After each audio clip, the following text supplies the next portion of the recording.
ఒక 4 రోజుల క్రితమే ఈ వైసీపీకి సంబంధించిన ఎంపీలు జగన్మోహన్ రెడ్డి గారి రీసెంట్ పొగాకు బేళ్లకు పొగాకు రైతుల్ని కనీస మద్దతు ధర అనే అంశం మీద వారిని కలవడానికి వెళ్ళిన సందర్భంలో దేవరపల్లి అనుకుంటా, if I'm not wrong, Devarapalli వెళ్ళినప్పుడు హెలికాప్టర్ దగ్గరికి మళ్ళా దూసుకురావటం, అలాగే ఇందాక మన సోదరి శిరీష్ గారు కోట్ చేస్తున్నట్లు ర్యాలీలో 2 కిలోమీటర్ల ర్యాలీ అట, అది అఫీషియల్గానే తీసుకున్నారని గత డిబేట్లో మనం వైసీపీ ప్రతినిధే చెప్పారు, అక్కడ లోకల్గా ఉన్నటువంటి ఆయన మనకి గెస్ట్ కాబట్టి. హెలిప్యాడ్ నుంచి రైతుల పరామర్శ, పొగాకు రైతుల పరామర్శ లేదా కలవటం, ఆ కార్యక్రమం 2 కిలోమీటర్లు ర్యాలీ. ఆ ర్యాలీలో ఆ 2 కిలోమీటర్ల మేరే అనేక రకాల వింతలు చూసాం, అలాగే దిగ్భ్రాంతి కొలిపే సంఘటనలు కూడా చూసాం. దాంట్లో గఫూర్ గారు అన్నట్లు పోలీసులకు సాధ్యమైనంత వరకు సహకరిస్తూనే మనకి దెబ్బలు పడినా కానీ అన్నిటికీ సిద్ధపడి కార్యక్రమాలు చేస్తారు. ఇంకా మాట్లాడితే దగ్గరలో ఉన్నటువంటి చిరు వ్యాపారులు ఎవరన్నా ఉంటే వాళ్ళకి ఎటువంటి ఇబ్బందులు లేకుండా చూసుకుంటుంటారు ఈ మొదటి నుంచి ఉన్న కొన్ని పార్టీలు. ఇదేం కల్చర్ అండి? చిరు వ్యాపారులు ఒక క్యాంటీన్, ఆవిడ ఆ క్యాంటీన్ మీదకి ఎక్కేసి పైకప్పు మీద డ్యాన్స్ వేయడం చూసాం, లోపలికి వెళ్ళి ఫ్రిడ్జ్లు కూడా పగలగొట్టడం చూసాం, దేవుడి పటాలు కింద పడిపోతే తొక్కిన పరిస్థితులు చూసాం. తర్వాత ఆవిడని ఏదో మ్యానిపులేట్ చేసి ఆవిడతో చాలా ఇబ్బందికరంగా ఆవిడ మీడియాతో మాట్లాడుతుంది, లేదు మేము వైసీపీకి సంబంధించిన వాళ్ళం, చాలా పథకాలు పొందాము, అది ఇది అని చెప్పేసి. సో ఇదో పెద్ద నిత్యకృత్యం అయిపోయింది. వాళ్ళని బెదిరించో లేకపోతే వాళ్ళకి ఏదో ఆశ చూపించో, లేదంటే కనుక ఎందుకులే పెద్దవాళ్ళతో మనకు ఎందుకు అని చెప్పేసి వాళ్ళతో మొత్తం సీన్ని రివర్స్ చేయటం. ఇవన్నీ ఎందుకు చెప్పాల్సి వస్తుందంటే, ఇవన్నీ చేసి ఏదో అంటారు చూసారా, మొగసాలకి కింద ఏదో సంథింగ్ అట్లాగూ అక్కడ వెళ్ళి ఢిల్లీలో జగన్మోహన్ రెడ్డి గారికి భద్రత కరువైంది, దీని గురించి కేంద్ర ప్రభుత్వం ఆలోచించాలని చెప్పేసి రిప్రజెంటేషన్. సార్ మరి ఇప్పుడు ఈ పోలీసులందరూ రాష్ట్ర హోంశాఖ కింద వస్తారు. రాష్ట్ర హోంశాఖ అంటే ఆల్మోస్ట్ ఇక మరి సెంట్రల్లో ఉన్నటువంటి హోమ్ మినిస్ట్రీ కూడా మరి పోలీసులకు సంబంధించిందే. మరి ఇప్పుడు అమిత్ షా గారి దగ్గరికి ఈ ఎవరైతే పోలీసుల మీద కూడా దౌర్జన్యాలు జరుగుతున్నాయని చెప్పేసి, మా వల్ల కావటం లేదు, దీని సంగతి ఏంటో చూడండి అని చెప్పేసి పోలీసులు వెళ్ళి మరి రక్షణ కల్పించమని అని చెప్పేసి ఏమైనా అడగాల ఇప్పుడు అమిత్ షా గారిని? లేదంటే జగన్మోహన్ రెడ్డి గారికి నిజంగా భద్రత ఇంకా పెంచాల్సిన అవసరం ఉందా? 3 రోజుల క్రితం ఏమన్నారు వైసీపీ వాళ్ళు మన డిబేట్ వేదికగా? పోలీసులు కావాలని తగ్గించేశారు, పోలీసులు పెట్టడం లేదు, అక్కడ కావాలని ఉపసంహరించుకున్నారు, కావాలని ఏదో ఒకటి జరగాలన్నటువంటి పరిస్థితులు కల్పిస్తున్నారు అని చెప్పేసి మాట్లాడుతున్నారు. మరి ఇక్కడ పోలీసుల్ని డిప్లాయ్ చేస్తేనేమో ఇప్పుడు నిన్న జరిగిన పూతలపట్టు డిఎస్సి నిరసనలో ఈ రకంగా మీదపడి దౌర్జన్యాలు చేయటం. సార్ గతంలో ఎప్పుడన్నా ఇటువంటివి జరిగినాయా? జరిగితే దీనికి ఎటువంటి చర్యలు తీసుకోవాలి, ఏ స్థాయిలో తీసుకోవాలి, అసలు దీనికి అసలు ఒక పరిష్కారం ఉందా సార్? శ్రీరామ్ గారు అడుగుతున్నారా? ఇప్పుడు ఇలాంటి సంఘటనలు కొన్ని సందర్భాల్లో జరుగుతాయండి. ఇక్కడ సమస్య ఏంటంటే, మనం పోలీసు మహిళ పడిపోయింది అనే దానికన్నా కూడా అన్ని లక్షల మంది, వేల మంది ఒక చోట గుమ్మిగూడినప్పుడు అక్కడ మగ పోలీసు ఉన్నా పడిపోతాడు, ఆడ పోలీసు ఉన్నా పడిపోతాడు. వీళ్ళు చేయవలసిన పని ఏంటంటే, అన్ని వేల మంది అక్కడ గుమ్మిగూడకుండా చూడడం అనేది ఫస్ట్ చేయాలి. అది చేయకుండా పోలీసులు పడిపోయారు, లేదంటే మహిళలు పడిపోయారు, అయ్యో ఎంత ఘోరం జరిగిపోయింది మహిళలకి అని అంట అనేది అది ఒక యాంగిల్. ఆ యాంగిల్లో ఒకవేళ మహిళలు పడిపోయారు అనే యాంగిల్లో అయితే అసలు ఇక్కడ మన రాష్ట్రంలో ఉన్నది మహిళా హోమ్ మినిస్టర్ గారు. మహిళా హోమ్ మినిస్టర్ గారు ఉన్న సందర్భంలో మామూలు మేల్ హోమ్ మినిస్టర్ ఉంటేనే అయ్యో మహిళలకి ఎంత అన్యాయం జరిగిపోతుందని మాట్లాడాలి. ఇప్పుడు మహిళా హోమ్ మినిస్టర్ ఉన్న సందర్భంలో మరి మహిళలకి మహిళే రక్షణ కల్పించకపోతే మరి ఇంకెవరు రక్షణ కల్పిస్తారు? ఒక సంఘటన కాదు, 2 సంఘటనలు కాదు, మనకు ఇది రోజు లేదంటే 10 రోజులు కొట్టారో మనం మాట్లాడుకునే పరిస్థితి. ఆయన ఎప్పుడు కదిలినా కూడా ఇదే పరిస్థితి. వ్యూహం లాగానే కనిపిస్తోంది. వీళ్ళందరినీ రోడ్ల మీదకి వచ్చి వీళ్ళందరూ అలాగే చేయాలి, జగన్మోహన్ రెడ్డి గారికి కాస్త బ్యాడ్ నేమ్ రావాలి, ఆ బ్యాడ్ నేమ్ వచ్చి చూసావా ఆయన అంత ఘోరం చేస్తున్నాడు అని చెప్పి మనందరం మాట్లాడాలి. మనందరం మాట్లాడితే జగన్మోహన్ రెడ్డి బ్యాడ్ అవుతాడు. ఏంటిది? ఇది ఒక వ్యూహం. ఇది ఒక వ్యూహం. రోడ్ల మీద ఎంతమంది ఇబ్బందులు పడుతున్నారు, రోడ్ల మీద అసలు ఆ పార్టీల సంగతి పక్కన పెడితే వైసీపీ పార్టీల వాళ్ళు కూడా కొంతమంది ఇబ్బంది పడుతున్నారు, కొన్ని సందర్భాల్లో చనిపోతున్నారు. రాష్ట్ర పోలీసులు ఇబ్బంది పడుతున్నారు. రాష్ట్ర పోలీసులు అంటే ఎవరు? మన కోసం, మన రక్షణ కోసం మనం నియమించుకున్న వాళ్ళని మనమే అట్లా కొన్ని వేల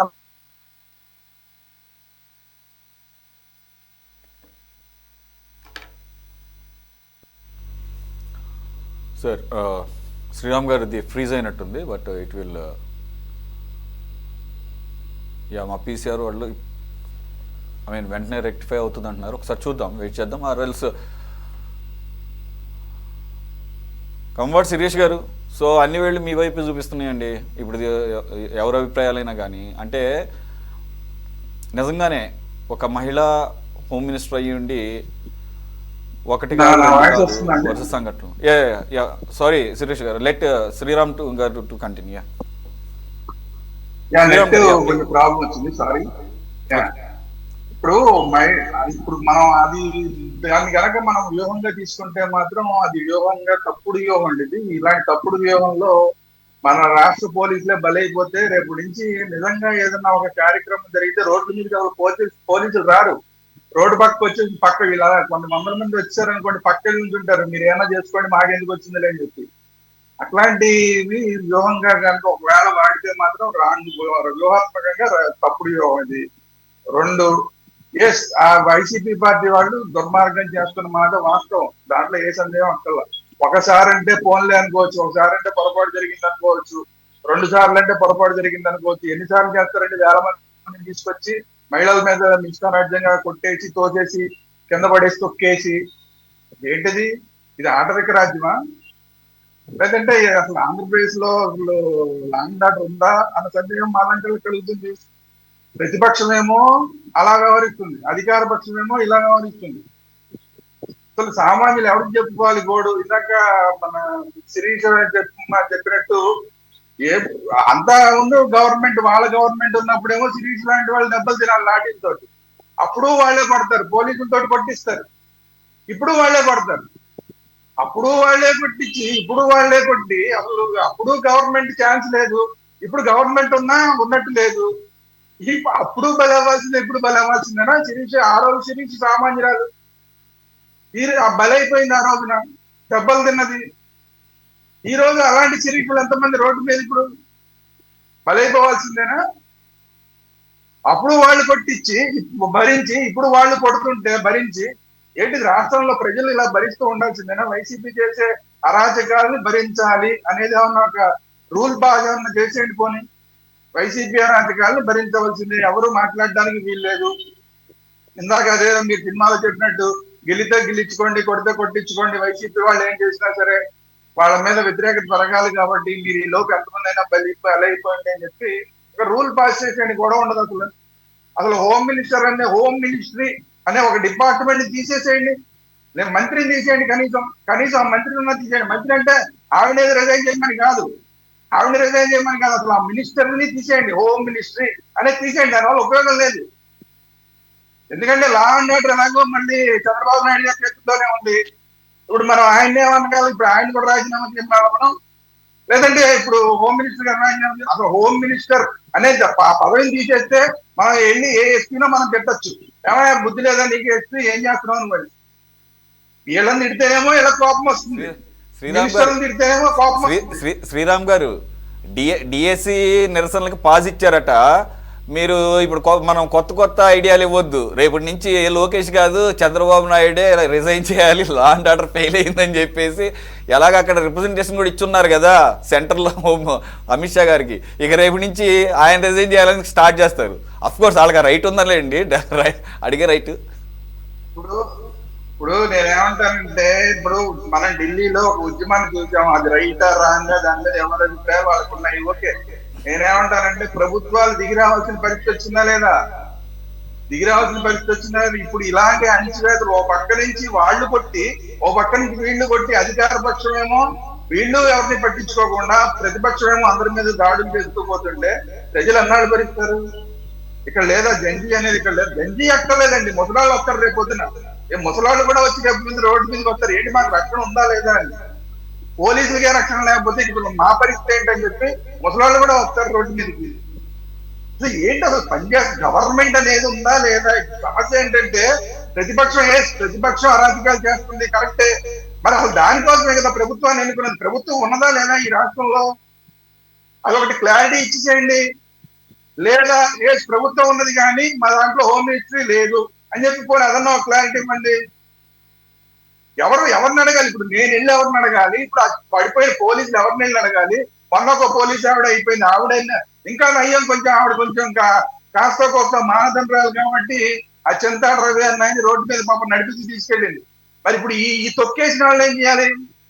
ఇలా తొక్కేసిన వాళ్ళు ఏం చేయాలి అంటే, ఇవాళ తొక్కేసిన వాళ్ళలో వాళ్ళు ఆ సీన్ చూస్తే కొంతమంది కావాలని చేస్తున్నారు, కొంతమంది కావాలని చేయట్లేదు. రెండు విడివిడిగా ఉన్నాయి. నేనైతే దేనికి దానికే చూస్తా. నేను ఆ సీన్ చూసినప్పుడు కొంతమంది ఆ అమ్మాయి మీద కింద పడిపోయే ముందు ఆ మహిళ మీద చేతులు ఎక్కారు, ఆ ఏఎస్ఐ మీద చేతులు వేస్తారు వెనకాల నుంచి, అది చూస్తున్నాను. But at the same time కొన్ని వేల మంది అక్కడ ఉన్నారు, కంట్రోల్ తక్కువ ఉన్నారు. అలాంటి సందర్భంలో ఎవరికైనా ఏదంతా జరగచ్చు. ఈ రెండు ఉన్నాయి. ఈ రెండు కాపాడమే శాంతి భద్రతలు కాపాడడం అంటేనే అదండి. ఆ శాంతి భద్రతలు కాపాడడం అంటే ఏంటి అనేది లేకపోతే మన పోలీసులకి లేదంటే మన మినిస్టర్లకి వీళ్ళందరికీ కూడా, లేదంటే సెంట్రల్ గవర్నమెంట్ నుంచి ఒక ఏదైనా క్లాసులు ఇప్పిస్తే, ఎందుకంటే మామూలుగా అయితే చంద్రబాబు నాయుడు గారు ఇదివరకు క్లాసులు ఇచ్చేవాళ్ళు. మీకు గుర్తుంటే గతంలో చంద్రబాబు నాయుడు గారు ఆయన ఎప్పుడైనా ముఖ్యమంత్రి అయిన సందర్భంలో వాళ్ళ ఎమ్మెల్యేలకి మిగతా అందరికి క్లాసులు సపరేట్ క్లాసులు తీసుకుని ఉంటూ ఉండేవాడు మొదట్లో. ఇప్పుడు అట్లా మళ్ళీ క్లాసులు తీసుకోవాల్సిన పరిస్థితి కనబడుతుంది. కాబట్టి ఏంటంటే రెండు పక్కల తప్పు జరుగుతోంది. ప్రభుత్వం వైపు నుంచి క్రిస్టల్ క్లియర్ గా తప్పు జరుగుతోంది, అది వీళ్ళవేమంటున్నారు. రెండో పక్క ప్రతిపక్షం నుంచి వేల మందిని కావాలని తీసుకొచ్చి అక్కడ తాగిచ్చినోడు తాగిస్తాడు. ఇకంతా అది మామూలుగా రొటీన్ గా జరిగేది రావాలైపోయింది. కాబట్టి ఏంటంటే ఆ తాగుడు బ్యాచ్ ని, ఇంకొకటి అసలు మన శిరీష్ అమ్మాయి ఇప్పుడు చెప్తోంది అక్కడ ఉన్న వాళ్ళందరూ ఎవరండి? బ్లేడ్ బ్యాచ్లు, గంజాయి బ్యాచ్లు అండి. అంటే అధికార పార్టీనే అక్కడ బ్లేడ్ బ్యాచ్లు ఉన్నాయి, గంజాయి బ్యాచ్లు ఉన్నాయి రాష్ట్రంలో అని చెప్తా ఉంటే ఫెయిల్యూర్ ఎవరిది? మాటి మాటికి ఫెయిల్యూర్ అనేది ఇలాంటివి జరుగుతున్న సందర్భంలో ఎక్కువ గవర్నమెంట్ మీదకి వెళ్ళిపోతుంది. దయచేసి మీరు గమనించండి. శిరీష చేసిన వ్యూహం నేను అంటలా, ఎవరు చేసినా కూడా ఇలాంటి వ్యూహాలు మీకే బెడ్సి కొడతాయి. దయచేసి గమనించండి.